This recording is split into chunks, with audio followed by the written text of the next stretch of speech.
मनुष्य के मरने के बाद क्या होता है? मृत्यु का अर्थ शरीर और प्राण का अलग होना है।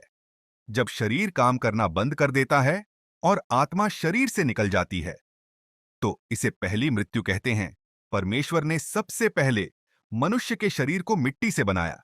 फिर परमेश्वर ने मनुष्य के नथुनों में जीवन की सांस फूंकी।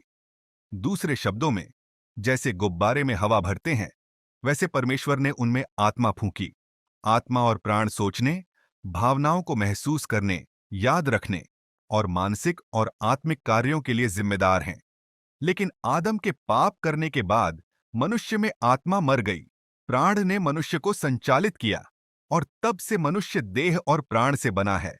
जो लोग अपने पापों का पश्चाताप करते हैं और प्रभु को स्वीकार करते हैं, उनकी मरी हुई आत्मा को फिर से जीवित कर दिया जाता है।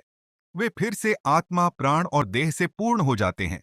जब कोई व्यक्ति मर जाता है, तो शरीर काम करना बंद कर देता है और आत्मा और प्राण शरीर को त्याग देते हैं। शरीर का अंतिम संस्कार किया जा सकता है या उसे दफनाया जा सकता है, जो अंततः मिट्टी में मिल जाता है।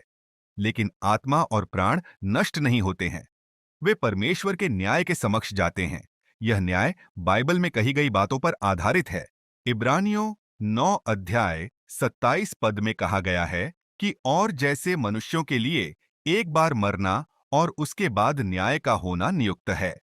हमने जो कुछ भी किया है, जो कुछ भी कहा है या सोचा है, उसका न्याय परमेश्वर द्वारा किया जाएगा। परमेश्वर के सामने कुछ भी छिपा नहीं रहेगा और प्रत्येक व्यक्ति का न्याय उसके कर्मों के अनुसार किया गया। जो लोग पाप करते रहते हैं, उन्हें परमेश्वर के न्याय के अनुसार मृत्यु की सजा दी जाएगी। पाप की मजदूरी मृत्यु है। उनका स्थान जलती हुई गंधक की आग की झील होगा। यह दूसरी मृत्यु है और यह नरक की ओर ले जाता है। लेकिन जिन लोगों को उनके पापों के लिए क्षमा कर दिया गया है, वे बचाए जाएंगे और स्वर्ग में जाएंगे। इसे ही हम उद्धार कहते हैं। इसलिए यह बहुत जरूरी है कि हम अपने पापों के लिए तब तक क्षमा मांगें जब तक हम जीवित हैं। अंत में, जब कोई व्यक्ति मरता है, तो आत्मा और प्राण शरीर से अलग हो जाते हैं। शरीर मिट्टी में मिल जाता है और आत्मा और प्राण परमेश्वर के सामने न्याय का सामना करते हैं।